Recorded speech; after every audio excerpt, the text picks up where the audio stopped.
Hi అండి. అందరికీ నమస్కారం. Welcome to my channel. ఈ వీడియోలో ప్రభుత్వ ఉద్యోగ పెన్షనర్లకు పీఆర్సీపై కీలక ఉత్తర్వులు జారీ.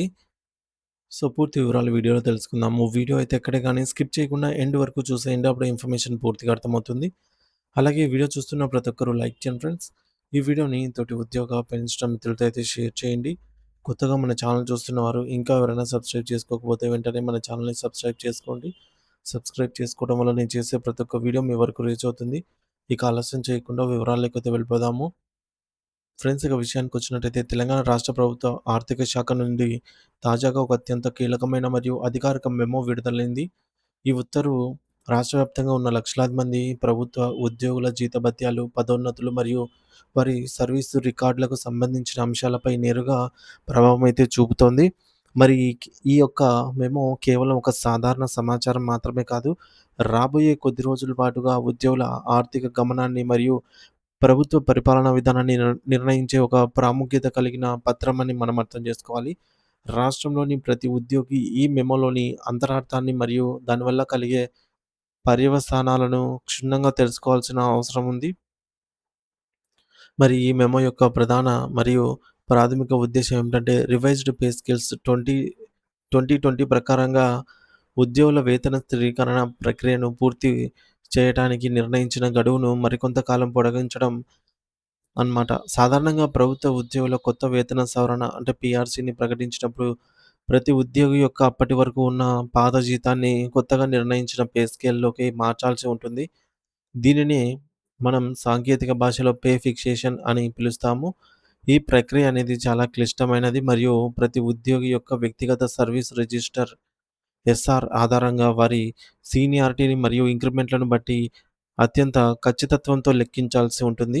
కాబట్టి దీనికి తగినంత సమయం మరియు నిపుణులైన సిబ్బంది అవసరము.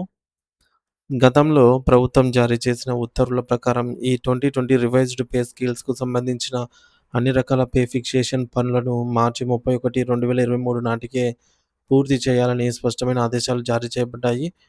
అంటే ఆ నిర్ణీత గడువులోపే రాష్ట్రంలోని ప్రతి ప్రభుత్వ ఉద్యోగి యొక్క వేతన సవరణ ప్రక్రియ ముగిసి వారి సర్వీసు పుస్తకాల్లో అధికారికంగా నమోదు కావాల్సి ఉంది.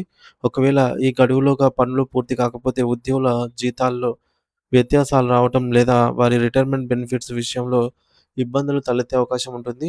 అయితే క్షేత్రస్థాయిలో ఉన్న వివిధ రకాల సాంకేతిక సమస్యలు, ట్రెజరీ సాఫ్ట్‌వేర్‌లోని లోపాలు, సిబ్బంది కొరత లేదా ఇతర పరిపాలనాపరమైనటువంటి చిక్కుల వల్ల చాలామంది ఉద్యోగుల పనులు అనుకున్న సమయానికి పూర్తి కాలేదు. మరి దీనివల్ల వేల సంఖ్యలో ఉద్యోగుల జీతాలు సర్దుబాటు ప్రక్రియ మరియు ఇతర ఆర్థిక ప్రయోజనాల లెక్కింపు ఇంకా పెండింగ్‌లోనే ఉండిపోయి ఉద్యోగ వర్గాల్లో కొత్త ఆందోళన కలిగించింది. ఈ పెండింగ్ పనుల తీవ్రతను మరియు క్షేత్రస్థాయి అధికారుల అభ్యర్థనను గమనించిన ప్రభుత్వం ఇప్పుడు తాజాగా ఒక సంచలనం నిర్ణయం తీసుకుంటూ ఈ గడువును ఏకంగా సెప్టెంబర్ 30, 2026 వరకు పొడిగిస్తూ అధికారిక ఉత్తర్వులు అయితే జారీ చేసింది. అంటే ప్రభుత్వం ఈ సంక్లిష్టమైన ప్రక్రియను ఎటువంటి తప్పులు లేకుండా ప్రశాంతంగా పూర్తి చేయడానికి అధికారులకు మరో 2.5 ఏళ్ల సుదీర్ఘ సమయాన్ని కేటాయించినట్టు అన్నమాట. మరి 2023 మార్చిలోనే ముగియాల్సిన ఈ ప్రక్రియను ఏకంగా 2026 సెప్టెంబర్ వరకు పొడిగించడం లేదా అనేది ఉద్యోగ వర్గాల్లో ఒక ఆశ్చర్యకరమైన విషయంగా మారింది. ఈ నిర్ణయం వల్ల సెక్రటేరియట్‌లోని అన్ని విభాగాలు, రాష్ట్ర వ్యాప్తంగా ఉన్న వివిధ శాఖల అధిపతులు, హెచ్ఓడీస్, అకౌంట్స్ ఎగ్జామినర్లు మరియు ఆడిటర్ అధికారులకు కొంత పని ఒత్తిడి తగ్గినప్పటికీ ఉద్యోగుల పాత బకాయిల సెటిల్మెంట్ మరియు రికార్డుల అప్డేట్ మరికొంత కాలం ఆలస్యమయ్యే అవకాశమే స్పష్టంగా కనిపిస్తుంది. మరోవైపు రాష్ట్రంలో కొత్త న్యూ పీఆర్సీ 2023 కోసం వెయ్యి కళ్ళతో ఎదురుచూస్తున్న ఉద్యోగులకు ఈ తాజా మెమో కొంత ఆందోళనను మరికొంత అయోమయాన్ని కలిగిస్తోంది. సాధారణంగా నిబంధనల ప్రకారంగా ప్రతి 5 ఏళ్లకోసారి కొత్త వేతన సవరణ కమిషన్‌ను నియమించి పెరిగిన ధరలకు అనుగుణంగా ఉద్యోగుల జీతాలను పెంచాల్సి ఉంటుంది. వాస్తవానికి 2023 జూలై నుండే కొత్త పీఆర్సీ అమల్లోకి రావాల్సి ఉంది. కానీ అప్పటి వరకు ప్రభుత్వం అక్టోబర్ 2023లో మాత్రమే పీఆర్సీ కమిషన్‌ను ఏర్పాటు చేస్తూ నిర్ణయం అయితే తీసుకుంది. ఆ సమయంలో కమిషన్‌కు కేవలం 6 నెలల కాలపరిమితి మాత్రమే కేటాయించి త్వరగా నివేదిక సమర్పించాలని కోరినప్పటికీ రకరకాల కారణాల వల్ల ఆ గడువు వరుసగా వాయిదా పడుతూ వస్తుంది. దీనివల్ల ఉద్యోగులు తమకు రావాల్సిన కొత్త జీతాల పెంపు ఎప్పుడు వస్తుందా అని ఆశగా ఎదురుచూస్తున్నారు. ఇటీవల జరిగిన అసెంబ్లీ సమావేశాల్లో కూడా ప్రజాప్రతినిధులు ఈ విషయాన్ని లేవనెత్తగా ప్రభుత్వం సానుకూలంగా స్పందించింది. పీఆర్సీ కమిషన్ ఎప్పుడు తన నివేదికను ప్రభుత్వానికి సమర్పిస్తే ఆ మరుక్షణమే ఉద్యోగులకు సంబంధించిన ఫిట్మెంట్ మరియు జీతాల పెంపు శాతాన్ని అధికారికంగా ప్రకటిస్తామని సంబంధిత మంత్రులు అసెంబ్లీ సాక్షిగా హామీ ఇచ్చారు.